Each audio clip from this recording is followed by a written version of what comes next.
Dos noches de tempestad, de Ricardo Quiroga. Capítulo 8. José Manuel y Carlos. Hasta este momento el lector ha tenido solo indicios vagos acerca del carácter de estas dos personas. Aún no los conoce muy de cerca, aún no ha notado la gran diferencia que existe entre los dos, en lo que concierne al corazón, carácter, físico y género de vida. Aún todavía no conoce este contraste misterioso. Pasemos a dar una idea de lo que son estos dos hombres. Los hemos visto presenciando la escena preparatoria del matrimonio de María. Lo hemos visto a José Manuel, como hijo obediente y respetuoso apoyando a su padre en contradicción con Carlos, que aparece en la escena insolente y mal hijo, como le llama el mismo padre. Qué contraste y al mismo tiempo qué terrible engaño. El bueno pasando por mal hijo a los ojos del padre y el hipócrita, el malvado, levantándose ante él como la sombra de la virtud. Dejando a un lado estas digresiones, vamos a nuestro objeto, que es conocer a estas dos personas. Principiaremos por José Manuel, el hijo predilecto de don Maximiliano. Tendrá 29 años de edad, de ojos muy verdes y pequeños. Él nunca mira de frente, sino de medio lado y a hurtadillas. Sus cabellos son como los de Albino, lacios y en desorden. Siempre los conserva muy crecidos usando el recorte llamado melena. Es de nariz achatada. Su modo de andar es distraído, receloso y vacilante. Parece que se viera acechado por alguien que atenta a su existir, que tratase él de prevenir el golpe. También otras veces se asemeja al ladrón que silencioso y con paso precavido busca una coyuntura. Siempre lleva el sombrero calado hasta las cejas, que tiene pobladas, rubias y cerdosas. En cuanto a su carácter, sabe presentarlo de dos maneras. En la sociedad es provocativo, pendenciero y turbulento, siempre se le ve en desafíos, manejar armas de fuego, hablando de su maestría en el uso de ellas. Su honra, su mayor lauro, consiste en hacer alarde de sus instintos brutales y hechos criminales. En su casa, por el contrario, revestido del manto de la hipocresía, se presenta con faz de paloma, con su carácter de bondad y honradez. Es el hijo respetuoso y bueno que cumple con toda escrupulosidad el precepto más sagrado de la ley de Dios: respetar a los padres. Casi siempre vuelve de la calle al hogar doméstico con la fisonomía llena de aquimosis, informando a su familia y a su cariñoso padre ser el resultado de una caída, presentando este o el otro modo que el instante le sugiere su depravada inteligencia. El padre le cree lo que dice. Sus inocentes hermanos también, y sienten y se desesperan por curarle, porque piensan que efectivamente nadie está libre de caerse en las calles de La Paz. Pobre José Manuel, le compadecen. ¿Cómo no compadecerle si es tan bueno, el mejor hijo, el ejemplo de virtud en la casa? Él no trasnocha nunca. Se recoge cuando más tarde a las 9 de la noche, y eso por algún compromiso urgente y grave, contraído siempre con personas decentes y de lo más selecto de la sociedad. ¿Cómo se engañan las familias? ¿Cómo se engañan muchos pobres padres? El muy tuno de José Manuel tenía su cuarto separado, que lo había solicitado, con motivo de sus estudios, pretextando que así tendría más expansión y podría consagrarse con ahínco a las tareas de su profesión. Estudiaba medicina, de lo que sabía tanto como el herrero de hacer chalecos. Bien, el cuarto del muy ducho tenía una ventana baja sobre la calle por donde a cierta hora se descolgaba, después de haberse presentado a la familia, que no dudaba de su honradez.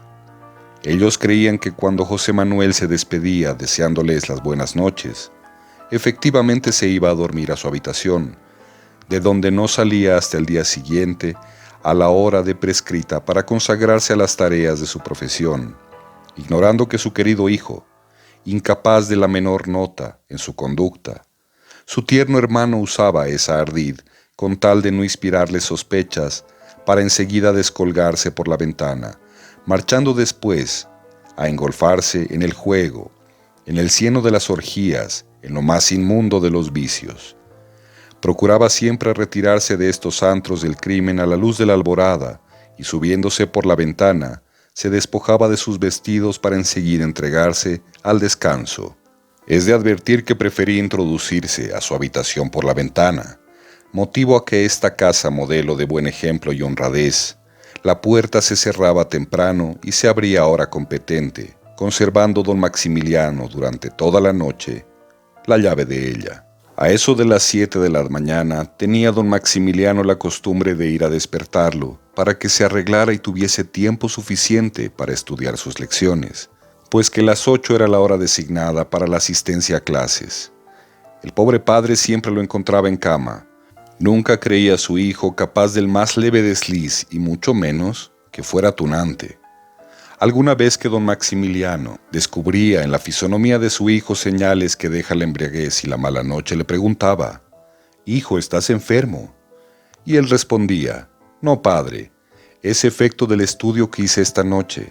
El profesor me ha señalado una conferencia y como tengo mi contendiente, jamás quiero dejarme atrasar». «Bien, hijo. Bien, mi José Manuel, sigue siempre así y serás feliz y lo será también tu padre. Pero siento, mi José, que no hubieras dormido. Estás descompuesto». «Padre, no importa», le contestaba José Manuel. «Esta noche me acuesto temprano y mañana me verá usted sano, completamente sano como todos los días». «Sí, hijo mío, tienes razón. Ahora lo que importa es que vayas a clases y no faltes, porque de lo contrario, creería tu contendiente que te ha derrotado». «Sí, padre. Es imposible que hoy día pueda faltar yo». «Bien, hijo, te dejo. Vístete y a la hora de almorzar me contarás el éxito de tu conferencia». «Muy bien, querido padre», le contestó el malvado de José Manuel. Don Maximiliano se marchó al escritorio donde pasaba las mañanas y la mayor parte de los días, engolfado en revisar sus libros y papeles de comercio y en calcular el medio de acrecentar sus capitales. En cuanto a José Manuel, después de vestirse y asearse, tomó su libro de medicina y en vez de ir al colegio se marchó al prado, donde le esperaban varios de los suyos. Su ocupación cotidiana, las manas que pasaba en los campos donde él tenía su colegio, se reducía a difamar a las familias, a calumniar, a deshonrar el prójimo, por bueno que sea, pues que para él no había virtud. Todos eran criminales. La virtud era un sarcasmo, una hipocresía refinada y nada más. Estaría don Maximiliano como cerca de una hora en su escritorio cuando llamó a Tomasa. «Tomasa», le dijo, «¿José Manuel se fue ya a clases?». «Sí, señor, ya hace media hora». «Pobre mi José», decía don Maximiliano, «le hubiera dado siquiera unos pesos para que compre fruta. Después de estudiar es bueno que los jóvenes se vayan a dar un paseo por el campo y disfruten de algo con sus compañeros. Dime, Tomasa, ¿no es admirable el genio de mi José? ¿No te parece el mejor hijo?». «Sí, señor, es verdad», contestó Tomasa. «¿Alguna vez has oído que me pida dinero?». «No, señor, nunca lo he oído». «Ah, mi Josecito es un buen muchacho. Parece que él no tuviera necesidades. Más bien mi Carlos», pensaba don Maximiliano, «siempre me pide dinero. Nunca es como mi José. Carlos es un insolente. Siempre está contrariando mi voluntad». «Ándate, Tomasa». Esta salió y él volvió a engolfarse en sus cálculos. A grandes rasgos, estas son las bellas cualidades de José Manuel. Pasemos ahora a conocer a Carlos. Es muy joven, tendrá 20 años. El bozo recién le está naciendo, tiene ojos negros, mirada penetrante y dulce. La configuración de su cara es larga, labios delgados y sonrosados, boca pequeña, pestañas crespas y negras como el ébano, frente espaciosa y despejada y estatura regular. Es de genio apacible, nunca se le ha visto ni siquiera enfadarse. Jovial, atento, ingenuo y franco. Nunca la rencilla tuvo cabida en su noble corazón, ni la vil hipocresía empañó su frente. Es el tipo de caballero, sin embargo, de tener estas cualidades. Era el menos querido de su padre. ¿Y por qué? Porque el padre sufría un engaño. Al fin, hombre, de naturaleza frágil y propenso al error. El tiempo que descubre todo, el tiempo que no reconoce arcanos, le hará ver la realidad. Esperemos. Capítulo 9. El confesor cumpliendo su misión. Es llegado el término que el padre de María Le señaló para que reflexione con calma y madurez sobre el partido que debe tomar para arribar al último escalón que en nuestro tiempo alcanza la mujer en su tránsito por la vida, a la cumbre más elevada de sus aspiraciones, al cenit de su apogeo, el matrimonio, ese vínculo sagrado que identifica dos seres, que de dos almas hace una, con unas mismas aspiraciones, iguales pensamientos unas veces y otras, triste realidad, dos centros de repulsión, dos tiernos amantes que convierten en implacables enemigos, que en vez de cariño se brindan odio, en lugar de amor letal veneno, en vez de un solo pensamiento, el horrible caos de la contradicción. Como decíamos, se cumplió el término de 3 días que don Maximiliano señaló a su hija para que, eligiendo novio, fijara su suerte y su porvenir. Se cumplió también el término en que el reverendo padre Fray Crisóstomo debería hacer la visita convenida con don Maximiliano para influir en el ánimo de María. El sonido majestuoso y augusto de la campana de la catedral anunciaba a la población que ya eran las 12, y su eco, repercutiéndose y llevando en alas del viento, iba a expirar en las escarpadas crestas del Illimani. Al toque de la primera campanada, se veía un religioso apoyado en su báculo penetrar agitado en la casa de María. Era el reverendo padre Fray Crisóstomo, que cumplía con exactitud inglesa el compromiso que había contraído con don Maximiliano. Entraba en la casa el día y la misma hora que prometió.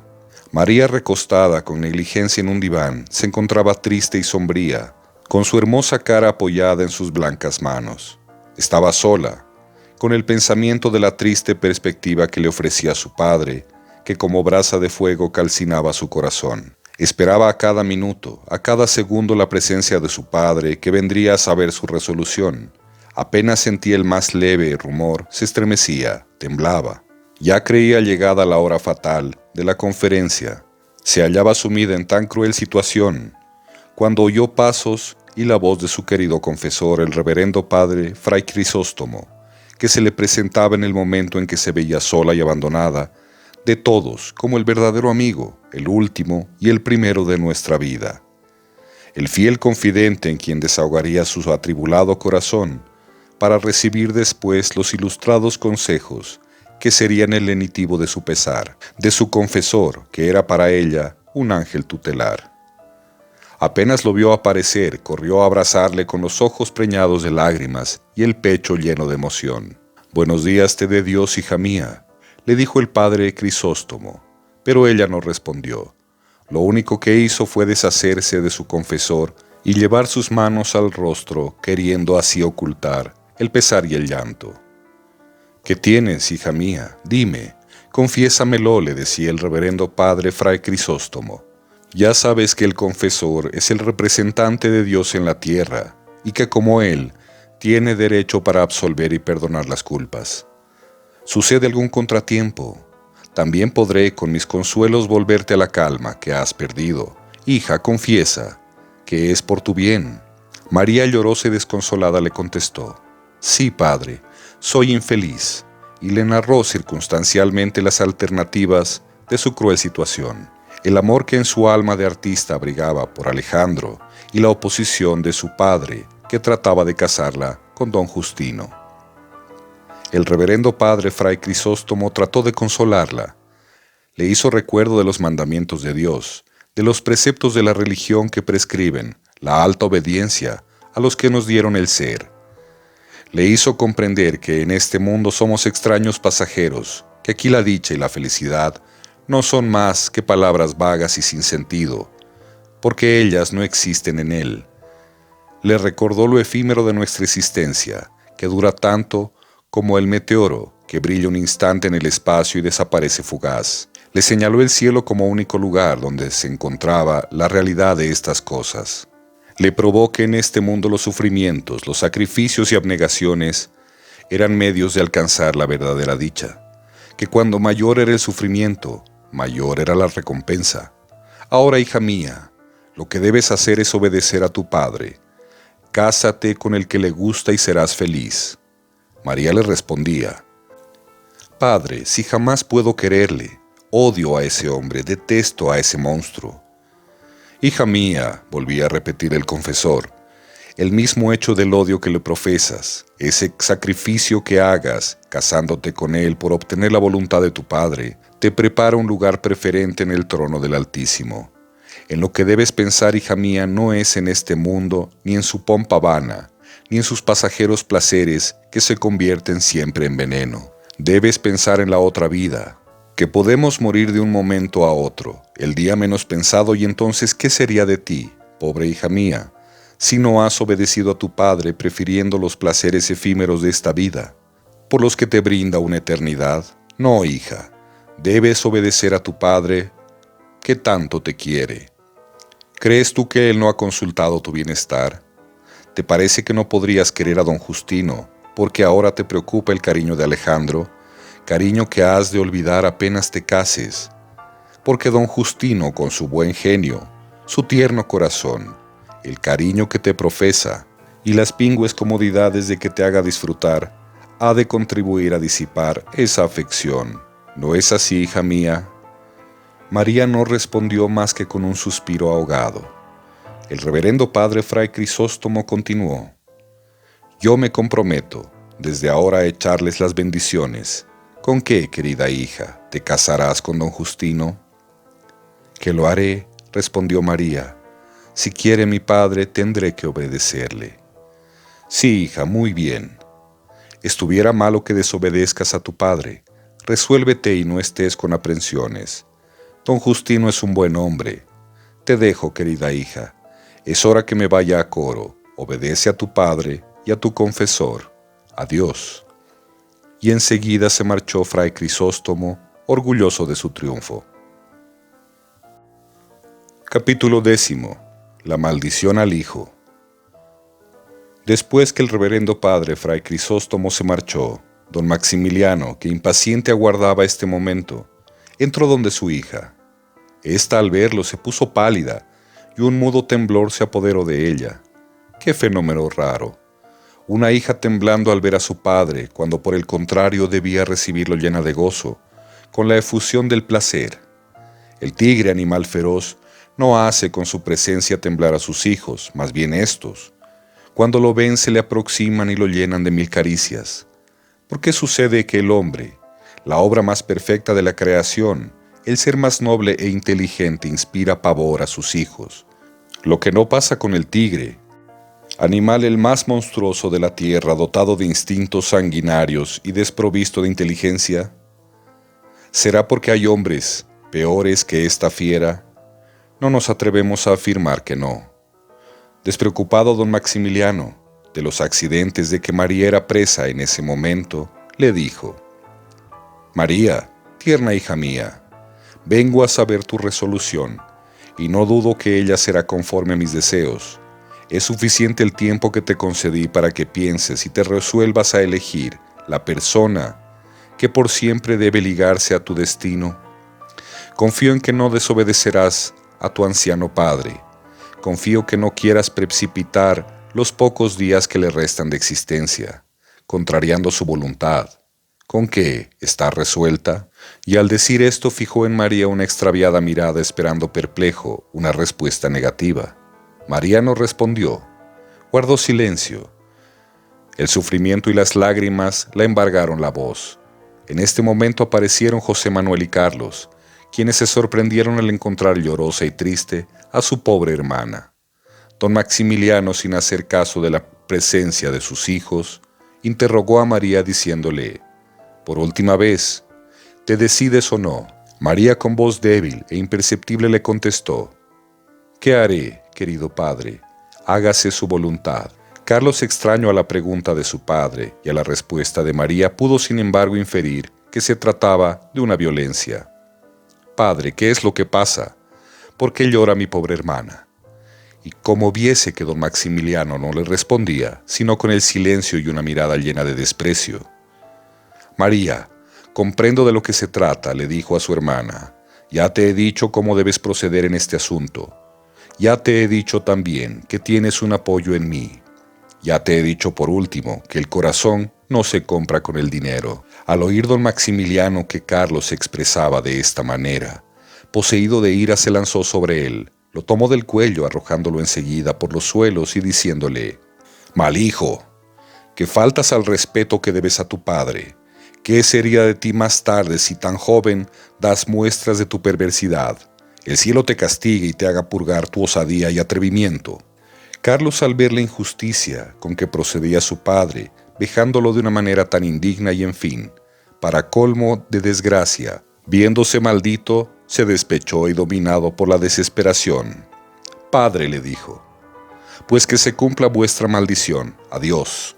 Y diciendo esto se dirigió al cuartel de los Patricios de la Paz, cuerpo componente del ejército de Castellí, que en ese entonces se encontraba en esta ciudad, donde se dio de alta siendo admitido en clase de distinguido. Es preciso recordar al lector que en esta época Goyeneche, jefe del ejército realista, y Castellí, del patriota, no estaban en muy buena inteligencia, lo cual aseguraba entre ellos un rompimiento de graves consecuencias, porque después del armisticio, que el 14 de mayo de 1801 celebraron los generales de los ejércitos, del desaguadero y cuyo plazo debía empezar a correr el 16, los realistas abusaron de la tregua con ánimo de quebrantarla, hasta que al fin concertaron el plan de ataque sobre los patriotas y lo llevaron a efecto 6 días antes de terminado el armisticio. Celebrado y mientras el ejército patriota se ocupaba de su disciplina, acantonado en los puntos que creía más estratégicos sobre la frontera del desaguadero, Castellí, que fiaba demasiado en la fe del enemigo, se contrajo tranquilamente a la organización administrativa del rico departamento de La Paz. No tuvieron los realistas tanta confianza en él, y lejos de adormecerse en una ciega confianza, emplearon los días del armisticio en preparativos bélicos y en envío de tropas, armas y pertrechos de guerra que el próvido virrey hizo venir sin cesar al campo de Goyeneche. El virrey de Lima, entre tanto, y más tarde Goyeneche, acreditaron con sus actos esa fe púnica que la historia no ha podido menos de condenar, por más que escritores apasionados como Torrente y García Camba procuren acusarla haciendo a los patriotas cargos injustificados. La noticia de estos armamentos y de los aprestos del enemigo llegó a oídos de Castellí, que resolvió desde luego salir de La Paz y situarse con el grueso de ese ejército a una distancia conveniente, desde la cual pudiera observar mejor los movimientos del campo realista. La desconfianza del virrey y el juicio desventajoso que el carácter personal que Castellí manifestaba al general Camba no puede ser más arbitrario. ¿En qué pudieron ambos apoyarse? ¿Cuál acto público de los de Castellí autorizaba para suponerlo capaz de violar la tregua o de faltar a sus prescripciones? Un testigo presencial, el general García Camba, que tan noble papel desempeñó en los ejércitos reales hasta la capitulación de Ayacucho, se ha encargado de justificar nuestro aserto. Dictó simultáneamente el virrey, dice el general Camba, varias órdenes de suma importancia a los jefes de las provincias, y como no podía ocultarse a su penetración la poca seguridad que ofrecía el nombre de Castellí para la duración de lo pactado, no descuidó enviar al ejército de Goyeneche nuevas armas, municiones, pertrechos, dinero, tropa, oficiales y todos los institutos del ejército. A principios del mes de junio salió en efecto de aquella ciudad y se trasladó a Laja, extendiendo su avanzada hasta los pueblos de Tiahuanacu, San Andrés y Jesús de Machaca, distantes como 8 leguas del desaguadero. Carlos, despechado por la maldición y terrible proceder de su padre, habiéndose dado de alta en los Patricios de La Paz, tomó parte en estos acontecimientos, concurriendo a la jornada de Huaqui, donde el ejército patriota fue derrotado por el de Goyeneche, con graves pérdidas. En esta jornada una de las víctimas fue el desgraciado hijo de don Maximiliano, que murió atravesado por un balazo, quedando así cumplida la maldición al hijo. En cuanto a su cadáver, fue sepultado conjuntamente con los demás en una grande fosa, al lado de la cual venan el misterio y las sombras del olvido. Capítulo 11. Sacrificio.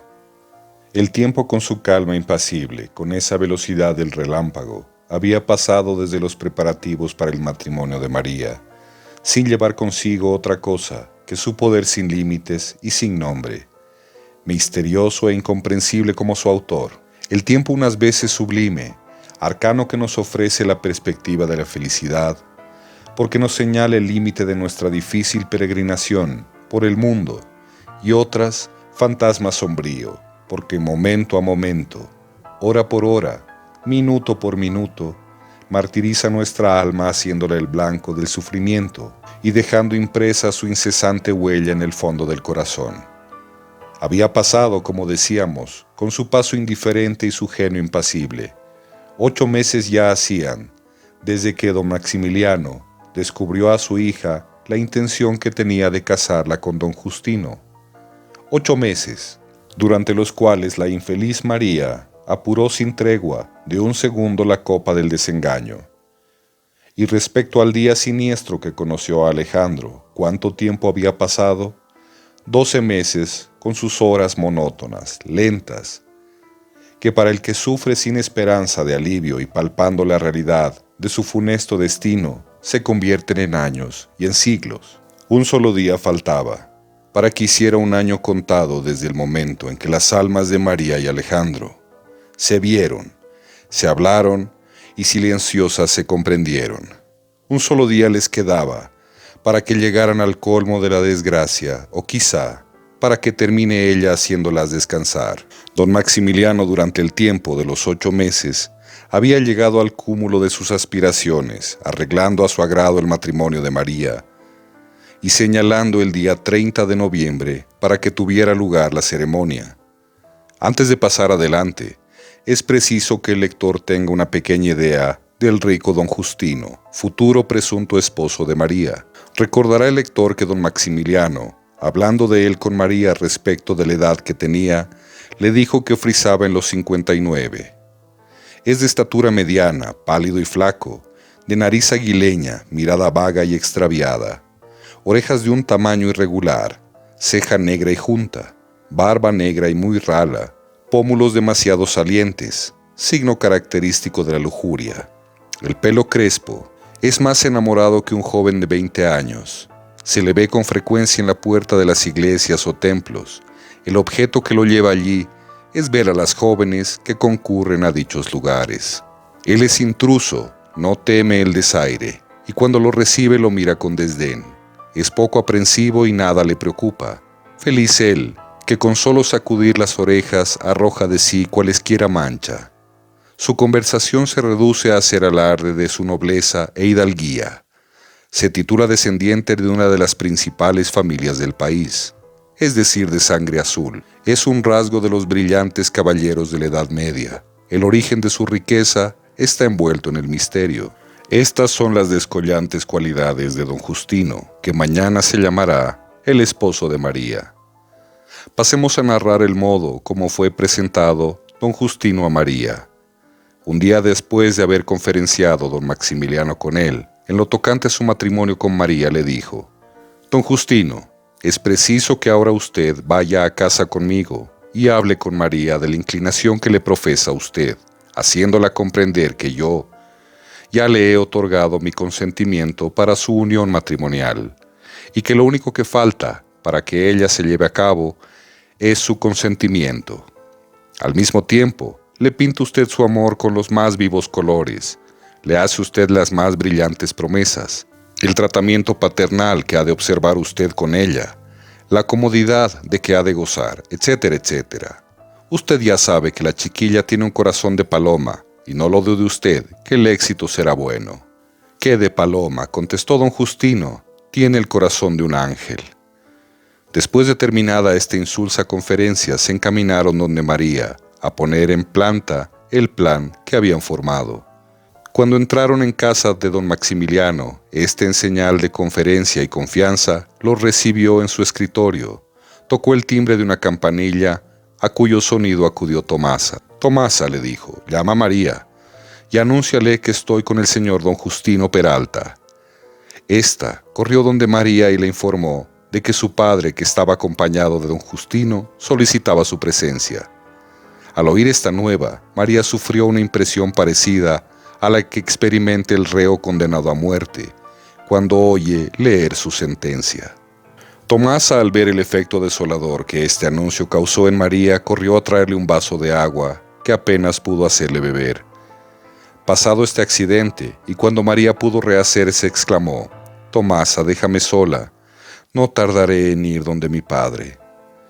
Tomasa, indecisa sobre el partido que debía tomar, no quería separarse de ella. Pero, cuando la vio arrodillarse al pie de un hermoso crucifijo, no quiso interrumpirla en su oración y abandonó aquel lugar. En ese momento parecía un ángel del cielo a los pies de Jehová. María, después de murmurar una oración con toda la efusión de su alma, se dirigió tranquila donde la llamaba su padre, como si hubiera encontrado un consuelo que disminuyese su pesar. Un medio salvador que con éxito feliz iba a oponer a los designios de su padre. Una rosada esperanza que brillante le sonreía. Efectos de la fe. Felices los que tenéis fe, que os basta arrodillaros a los pies de una imagen para olvidar las penas y curar vuestras heridas. Desgraciados los que sin calma sufren en el mundo, sin poder alcanzar un consuelo, tropezando tan solo con la cruel duda y viendo por doquier las sombras del escepticismo. Como dijimos, María con toda serenidad obedeció al mandato de su padre, dirigiéndose donde él con paso seguro y firme, lo cual nacía de dos sentimientos que abrigaba su alma: la fe viva que le hacía esperar que el cielo cooperaría para librarla de su triste situación, y el respeto que profesaba a su padre. Entró en la habitación con la sonrisa en los labios, radiante de gozo. Cualesquiera que hubiera visto esta sonrisa, con excepción de don Justino y su padre, quienes se encontraban preocupados con la idea del matrimonio de María, cualesquiera, decimos, habría notado el sufrimiento terrible que encubría aquella sonrisa. Habría comprendido que ese corazón lloraba sangre y que una violenta pasión lo despedazaba. En esa sonrisa que aparentemente revelaba la calma y la tranquilidad, habría adivinado el fuego volcánico que calcinaba el corazón de esa mujer, haciéndola expirar lentamente. Sentóse al lado del padre y éste le dijo: «Hija, voy a presentarte al hombre que te ha de hacer feliz, uniéndose contigo para siempre». María, afable, recibió esta presentación. Don Justino manifestó los ardientes deseos que siempre había abrigado por conocerla y el cariño que también le había profesado. María permaneció silenciosa, contestando con un movimiento leve de cabeza en señal de agradecimiento. Enseguida don Maximiliano, dirigiéndose a María, le dijo: «Te dejo con el señor don Justino, cuya visita es especial a ti», y haciendo una venia salió de la habitación. Habiendo quedado solos, María y don Justino, éste le dirigió la palabra para expresarle el objeto de su visita. También le hizo relación de los grandes intereses que poseía y volvió a expresarle el cariño paternal que le profesaba. «Sí, señor», dijo María, «mi padre ya todo me lo había contado». «Sí, señorita», insistió don Justino, «el padre de usted ya me ha otorgado su consentimiento, y ahora solo espero que su bondad me la otorgará también». Aquí guardó silencio esperando que María le contestara, pero como ella permaneciese en silencio, don Justino redobló sus ruegos, se puso de rodillas, fingió que lloraba, se mesaba los cabellos palmeándose su oscura frente, le juró quererla y adorarla, invocaba a santos, exclamando a cada momento: «Dios que escucha este juramento, permita, si falto, a él se abra la tierra y me trague. El infierno con todos sus condenados me arrastren a lo más profundo de su seno. María, ¿no me otorga usted su mano?». María, dominando la repulsión instintiva que sentía por este hombre, le respondió: «Tendré que obedecer a mi padre. No me queda otro recurso». Don Justino, prototipo de la vanidad, al oír la respuesta de María, creyó verse humillado, comprendiendo al mismo tiempo que amaba a otro. Estas solas palabras bastaron para que, picado en su orgullo, redoblase con ahínco sus pretensiones y apresurase su matrimonio. Volvió a blasfemar mezclando a Cristo con el infierno, en lo que apoyaba sus juramentos. Al oír don Maximiliano estas exclamaciones, volvió a la habitación, a donde se había retirado para dejarlos obrar con más libertad en el asunto que tanto interés tomaba él. Cuando entró vio a don Justino arrodillado a los pies de su hija ofreciéndole su amor con tantas muestras, gesticulaciones y dolor fingido, que más parecía un payaso de volatineros que caballero galante y enamorado. Apenas éste sintió la presencia de don Maximiliano, se alzó del estado soez en que se encontraba y le dijo: «La hija de usted no me quiere». «¿Cómo?», le respondió don Maximiliano. «No es cierto lo que usted me dice. Mi hija le quiere, muy de veras. ¿No es así, María?». «Sí, padre», contestó ella con voz trémula. «Gracias, gracias, señorita», exclamó don Justino. «No le ha de pesar. Yo no voy a ser solamente marido de usted. Seré su esclavo». María le dio las gracias por tan brillante promesa. Enseguida el padre le dijo: «Hija mía, ándate a tu habitación, es preciso que tengas tiempo para disponerte, porque mañana, sin más tardanza, será tu matrimonio». María, obedeciendo a su padre, se retiró a su habitación. En ese momento prefería la muerte a la horrible perspectiva que se le presentaba. Don Justino, después de conferenciar un momento con don Maximiliano, se retiró decidiendo que el matrimonio se haría en su casa. Y Alejandro, que tanto interés tomaba por María, Alejandro que la amaba con locura, ¿por qué no se oponía haciendo lo posible para evitar este sacrificio? Ah, es que en el mundo las almas nobles, las almas grandes, la virtud y el tierno corazón tienen por dotes el sufrimiento. El vicio y el crimen son los que triunfan. Sí, en el mundo, donde les erigen un trono y los acatan.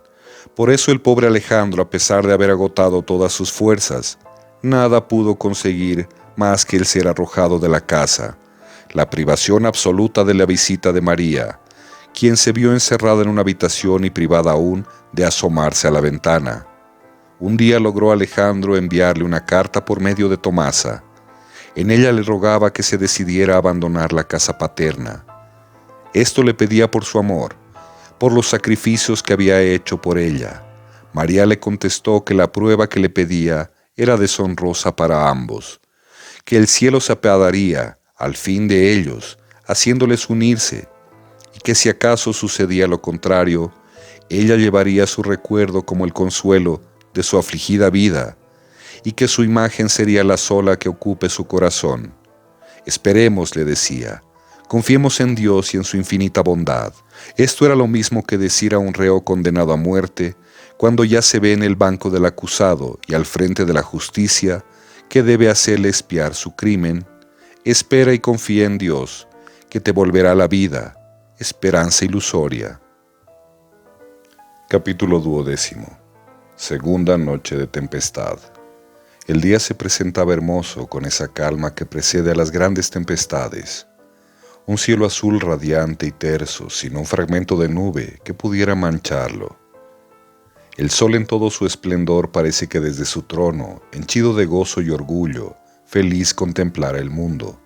No sopla la más leve ráfaga de viento, ningún rumor se deja sentir en toda la población. Sus habitantes, huyendo de los fuertes rayos de sol, se guarecen en sus casas. Solo una de las calles se ven grupos de curiosos compuestos de gente ociosa y de mujeres de esa clase llamada generalmente beatas, que no pudiendo encontrar esposo quedaron para vestir santos o servir de tías. Estos forman 1000 comentarios respecto a lo que allí veían, pues a la sazón introducían a una de las casas de ese barrio ramos de diversas flores. Los unos eran de escarcha, hechos con tanto artificio que parecían de flores naturales. Los otros de las más aromáticas, escogidas y exquisitas flores naturales, entre las que descollaba, como la emperatriz de todas ellas, la rosa blanca. También conducían a dicha casa infinidad de dulces, de formas y figuras distintas, como por ejemplo torres, palacios, bustos de hombres célebres, muchos de ellos adornados con banderas de las distintas naciones de Sudamérica, grande provisión de licores, etcétera, etcétera.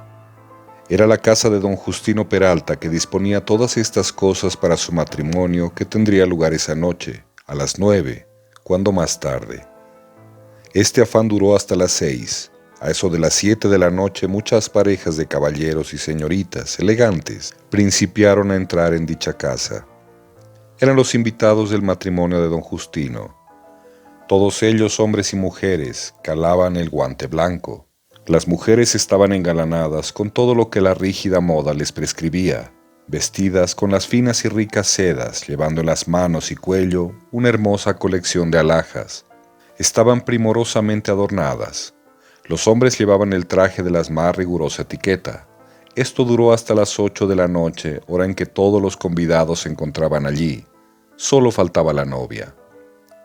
Don Maximiliano, Margarita, Etelvina y el reverendo padre Fray Crisóstomo. ¿Por qué? María, que debía ser la primera en concurrir, no parecía hasta esa hora, exponiéndose a faltar a las prescripciones de la etiqueta y de la educación. Era que la infeliz vio de cerca el abismo a donde los malos sentimientos y la sórdida ambición de sus padres la iban a precipitar. Tuvo miedo, le faltaban las fuerzas y se desmayó. El día, después de presentarse tan risueño, poético y halagador, principió a descomponerse a eso de las 5 de la tarde. La calma que presentó había sido aparente y encerraba el germen de una tempestad. Se parecía a la sonrisa del infeliz poeta que muestra en los labios el placer llevando un osario o un volcán en el corazón. Pardos y oscuros celajes vinieron a enlutar el espacio. El viento se desató soplando furioso. Negras y gigantes nubes precipitaron a cubrir el firmamento. María, vuelta del paroxismo, de que casi fue víctima haciendo esfuerzos sobrehumanos con paso inseguro, tuvo que marchar al sacrificio para obedecer la voluntad de su padre. Cuando salió de su casa, hacía ya media hora que había comenzado a llover. Iba acompañada de don Justino, quien apercibiendo su tardanza, corrió en pos de ella, dejando a algunos de sus parientes encargados de hacer la corte en casa. De Margarita, de Etelvina, don Maximiliano, la fiel Tomasa y de José María, su excelente hermano. En cuanto al desgraciado Carlos, el hermano menor de María, ya sabe el lector el trágico fin que tuvo.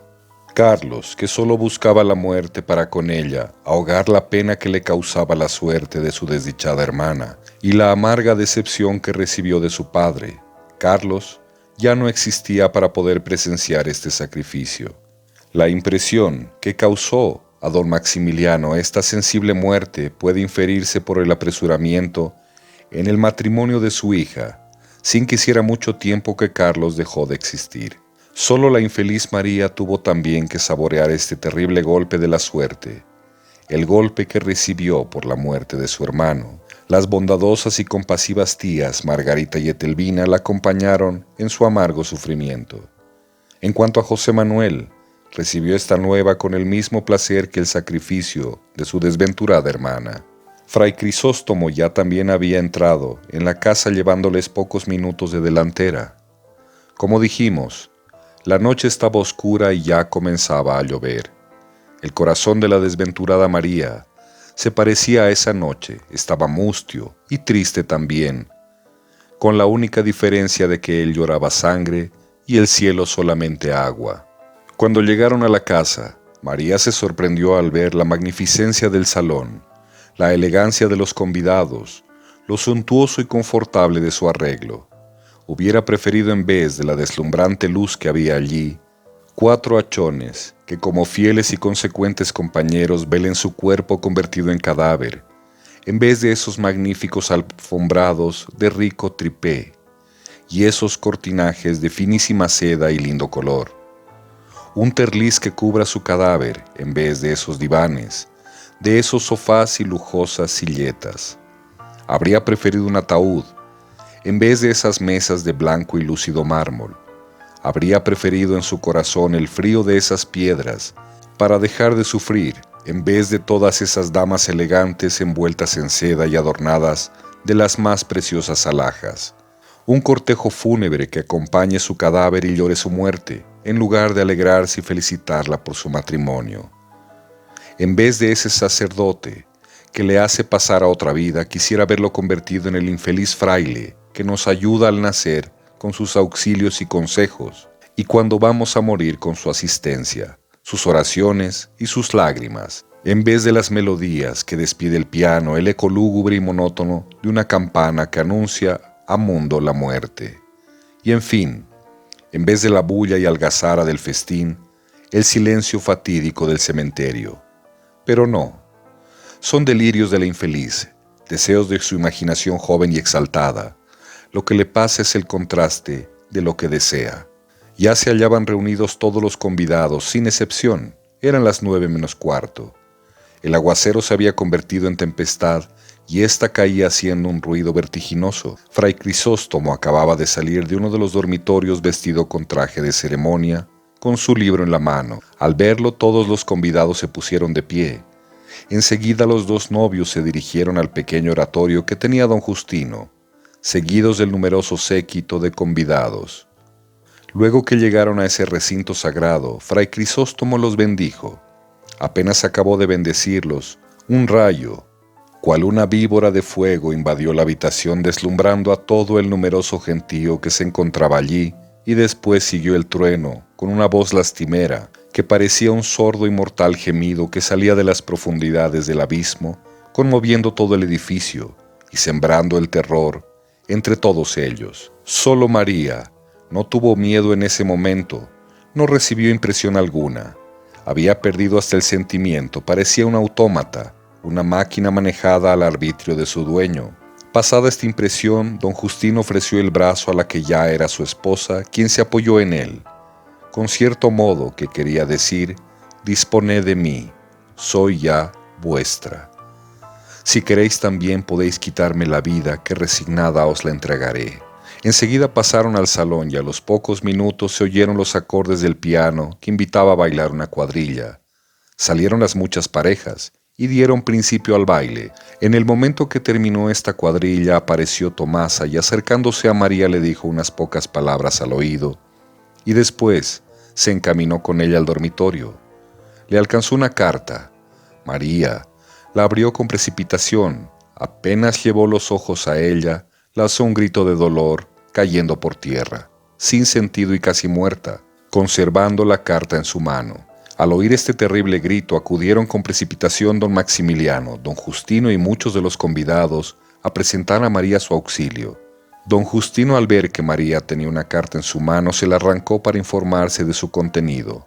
La carta estaba concebida en estos términos: María, que en tu nuevo estado el cielo te colme de felices bendiciones, de placer y de gratas emociones, mostrándote brillante un porvenir, que separe con mano bondadosa los escollos y abrojos que en la vida, en tropel y con ímpetu homicida, hacen cruel y difícil el vivir.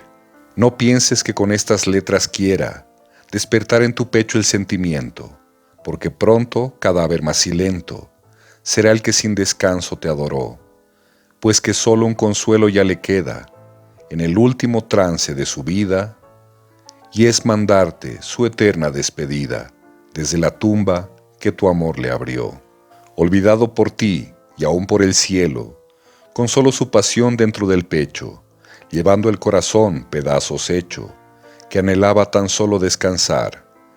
No debía ser otro su destino, porque di, ¿qué le queda al desgraciado, que todo lo ha perdido, y a quien su hado, incansable, le brinda cruel pesar? ¿Qué le queda sin ti, que cual la palma, que solitaria en el desierto crece, y al peregrino sombra y paz le ofrece, volviéndole las fuerzas que perdió, le hacía renacer a otra existencia, llena de encantos mil y de placeres, atenuando los lentos padeceres que el destino a su vida deparó?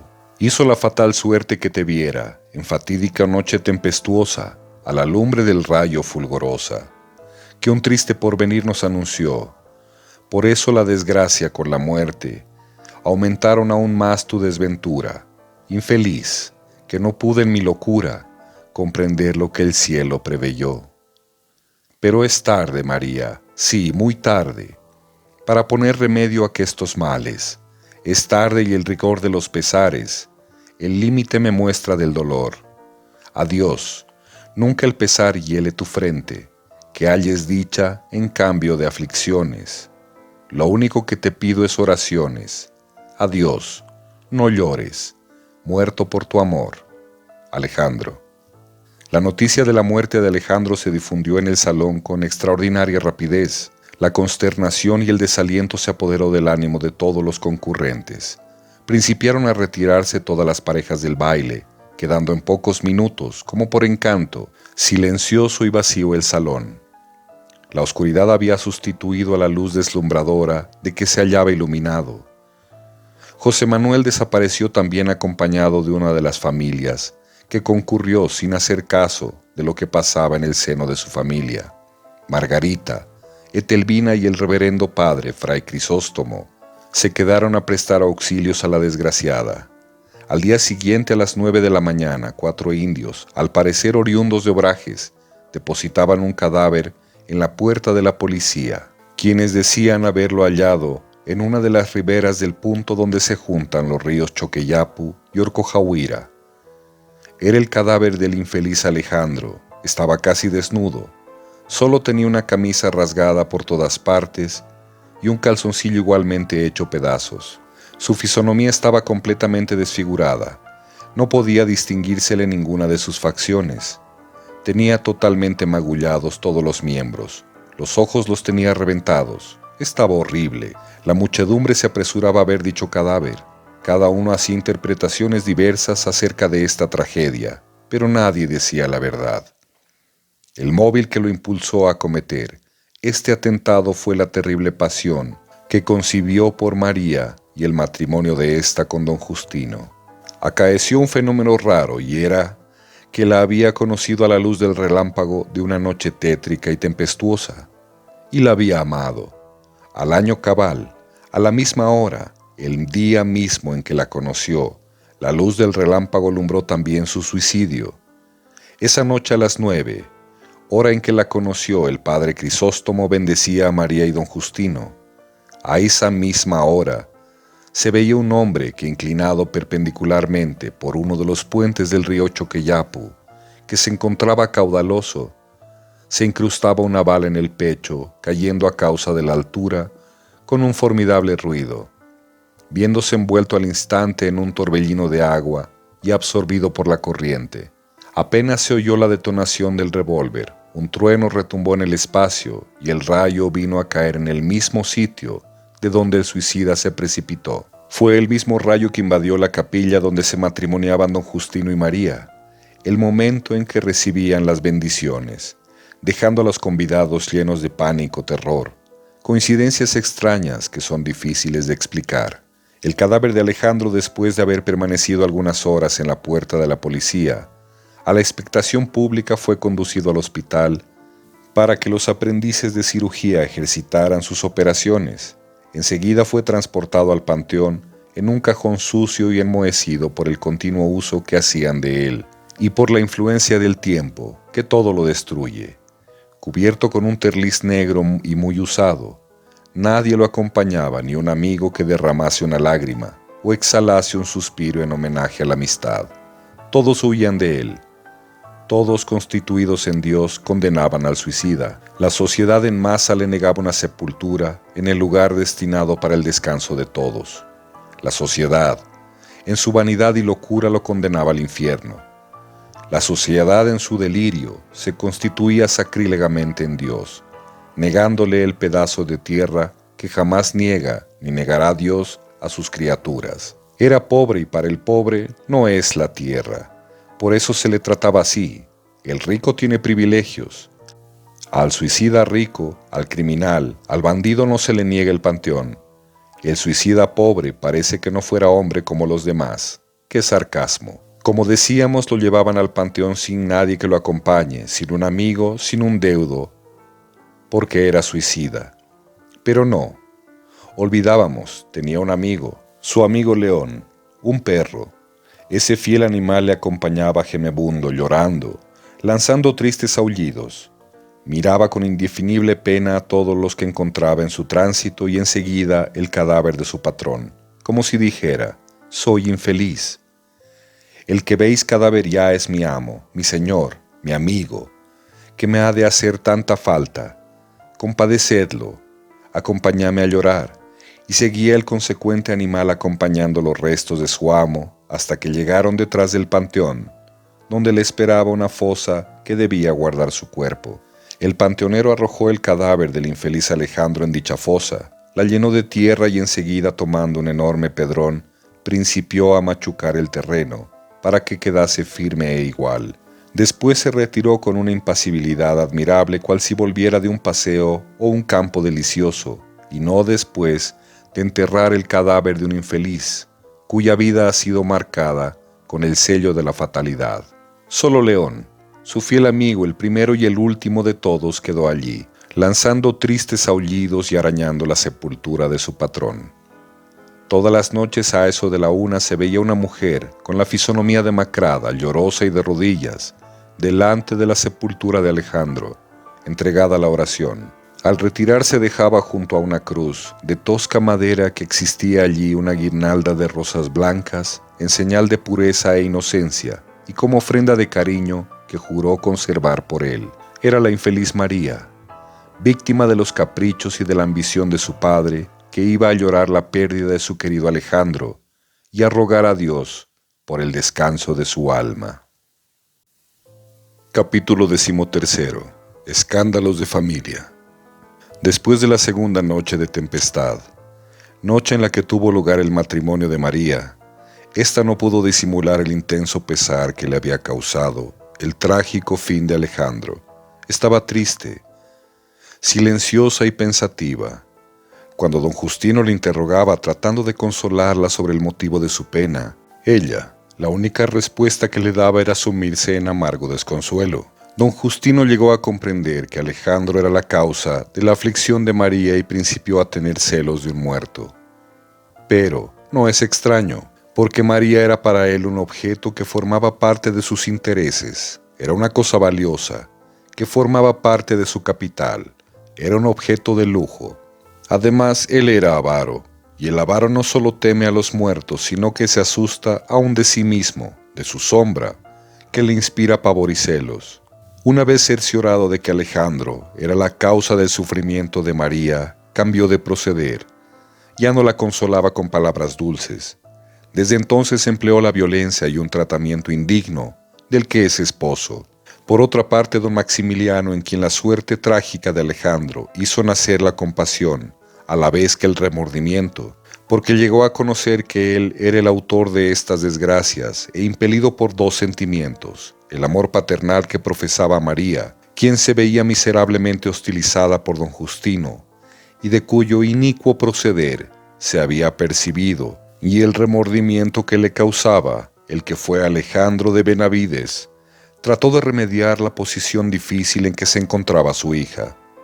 Se decidió a tomar explicaciones a don Justino, al ver que su suegro censuraba sus actos, y sintiendo sublevársele su orgullo, le contestó que nadie podía intervenir en su casa y mucho menos en su vida privada, que era él jefe de ella y el esposo de María, y por consiguiente nadie podía, sin dejar de ser intruso e imprudente, venir a mezclarse en asuntos que no le concernían.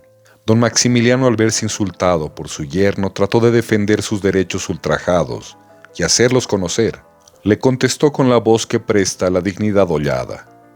Don Justino, después de oír a su suegro ciego y con los puños cerrados en señal de amenaza, se lanzó sobre él. María, esa mujer sublime, la flor de las flores y la reina de las mujeres, que como buena esposa, callada sufría los vejámenes e injusticias de su esposo, no pudo tolerar que se faltara a su padre. Llena de dolor e indignada increpó a don Justino por el mal proceder que usaba con su padre. Este hecho acabó por destruir completamente la paz que en la apariencia hasta entonces había reinado en el seno de este matrimonio, después de haber tenido lugar escándalos terribles entre los dos esposos y el yerno. Escándalos que nuestra pobre y humilde pluma se resiste a poderlos describir. Don Maximiliano tomó a su hija y se la llevó a su casa, y con este hecho quedaron separados, quizás siempre los dos esposos.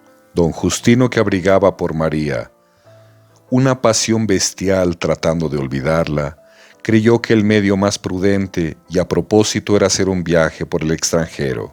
En efecto, a los pocos días de la desaveniencia que tuvo con don Maximiliano y su esposa María, emprendió el viaje, mas como se convenciera que por este medio no podía lograr el fin que se había propuesto, tentó todavía otro medio bastante estúpido e irracional, y fue el de engolfarse en los vicios, en la disipación y en la crápula tratando de ahogar su sufrimiento, embotando sus facultades y aturdiendo su razón. Dejemos a don Justino seguir extraviando la terrible senda que supo trazarse él mismo. Pasemos a la casa de don Maximiliano. Este, arrepentido de la irreflexión y ambición mezquina que le arrastraba a labrar la desventura de su hija, lloraba con ella, su negra estrella e infeliz suerte. Pasaron así algunos días. Uno de ellos, a las 5:15 de la tarde, poco más o menos, en que el sol, ocultando sus rayos dorados, iba ya a perderse en occidente, don Maximiliano recibió una carta del exterior, proveniente de parte de uno de sus corresponsales, en la que le anunciaba, con el sentimiento más profundo, la sensible pérdida de todos sus intereses con motivo de un incendio acaecido en la calle de la Paz, en París, lugar donde se encontraban situados los grandes almacenes de mercaderías de que era propietario, no quedando de todos esos bienes más que cenizas y escombros, y el triste recuerdo para el porvenir de que en dicho lugar existieron ingentes riquezas que eran el bienestar de sus poseedores, y hoy día nada más que escombros y la mendicidad en que quedaban sumidos los ricos propietarios de esta época. Le narraban también en dicha carta que los esfuerzos y la actividad de los bomberos fueron impotentes para apagar incendio tan formidable. El fuego los venció, y agotados sus recursos tuvieron que ceder. Don Maximiliano recibió este golpe con la impresión que sufre el que ve estallar una bomba a sus pies. La infeliz María, que había agotado todas sus fuerzas, con los terribles vaivenes que había sufrido, no pudo soportar noticias tan funestas, y el pesar la hizo descender a la mansión de los muertos. Un salvaje ciprés guarda su tumba, presentándole grata sombra. El pobre anciano don Maximiliano había perdido casi toda su familia y sus intereses. Solo le quedaba un apoyo, su hijo José Manuel, el sostén de sus cansados días, como él lo llamaba, y unos 20,000 pesos que los tenía guardados en su escritorio. Como era religioso, se conformaba con la voluntad de Dios. Su máxima era la siguiente: Dios me dio y Dios me quitó, hágase su voluntad. Don Maximiliano aún no había llegado al fin de sus padecimientos. Le quedaban aún otras desgracias que sobrellevar. Un día recibió 2 letras de 40,000, que uno de sus acreedores giraba contra él. Se quedó desconcertado al saber el contenido de ellas. Él abrigaba la convicción de que solo poseía 20,000 y resultaba ser deudor de 40. Como hombre honrado se vio humillado con este hecho. Su posición era bastante triste. Hubiera preferido verse al borde de un abismo a donde debía caer y morir, y no sumido en tan terrible conflicto. Pudo, sin embargo, convenir a fuerza de súplicas que pagaría la mitad de la deuda al contado y la otra mitad por armadas. Los acreedores accedieron a esta súplica. Don Maximiliano, lleno de gratitud, se encaminaba con ellos a su escritorio para hacerles el pago. Cuando llegaron a dicho lugar, don Maximiliano se dirigió a uno de los ángulos de la habitación y trató de abrir el escritorio donde tenía guardado su dinero. Apenas quiso alzar la tapa, se oyó en el patio ruido y tropel de gente. Todo confuso, sin saber lo que pasaba, levantó la tapa y ¿qué encontró? Que el escritorio estaba vacío, no contenía un solo maravedi. Aturdido con la bulla del patio, no supo atinar ni comprender lo que allí pasaba. Volvió a cerrar dicho escritorio, se levantó atónito, salió al patio y ¿qué es lo que vio? El cadáver de su hijo José Manuel, quien habiendo perdido 10,000, fue asesinado en una chichería por uno de sus compañeros de juego. Esta pérdida había sido tan dolorosa para él por ser la única cantidad de dinero con que contaba. Ya no tenía de dónde sacar más dinero, porque se había agotado el que sustraía a su padre. De nada ya le servía la llave falsa que poseía y que le había mandado fabricar con el exclusivo fin de robar el caudal de su padre. Ya había cargado con los últimos 10,000 que quedaban allí y amargado con la triste perspectiva de no tener de dónde proporcionarse más dinero para sustentar el juego, principió a insultar a los que le ganaron, provocándolos hasta el punto de querer estrujar a uno de ellos, quien se hallaba embriagado y creyéndose altamente ofendido sacó su puñal y le atravesó el corazón. Al saber don Maximiliano noticia tan funesta, cambió de fisonomía y comprendió el engaño que había sufrido, creyéndole el hijo más bueno, la virtud personificada. Comprendió también que era él, el ladrón de su dinero. Le dolió la trágica muerte que había tenido. Se aproximó al cadáver de su hijo, quiso abrazarlo, pero una fuerza extraña, repulsiva, hizo que se retirase al momento, tapándose la cara con las dos manos y lanzando una carcajada de desesperación. Cayó desplomado al suelo como una estatua que de su pedestal es arrojada por el rayo. Capítulo 14. La desgracia del padre.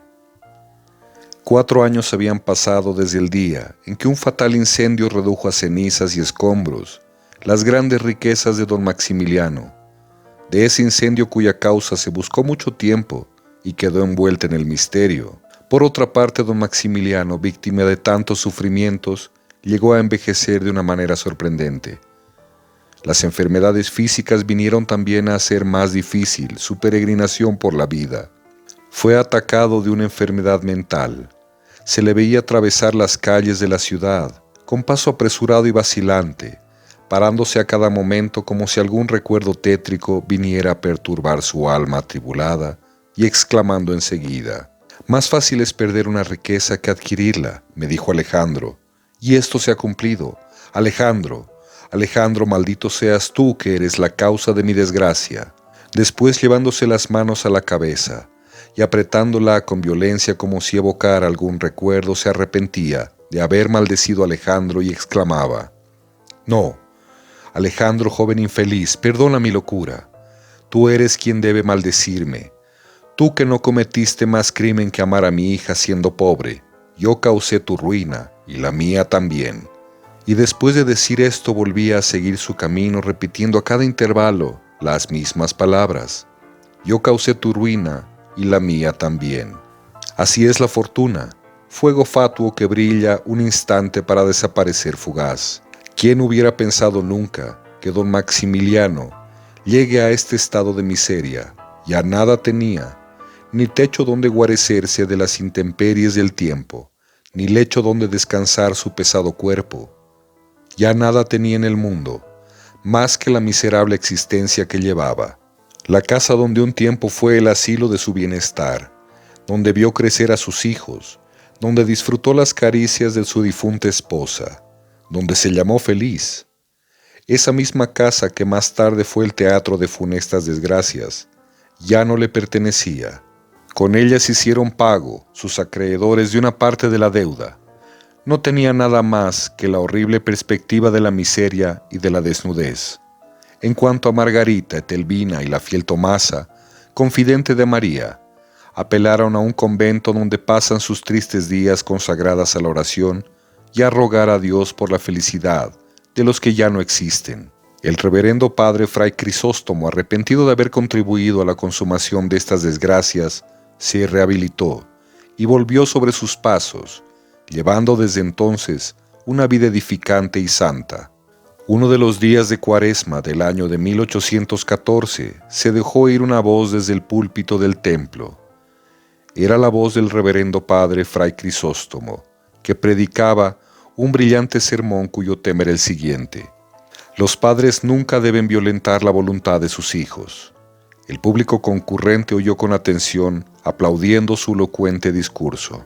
Así terminaron las tristes escenas que tuvieron lugar en el seno de esta desgraciada familia, víctima del amor y de la ambición. Epílogo.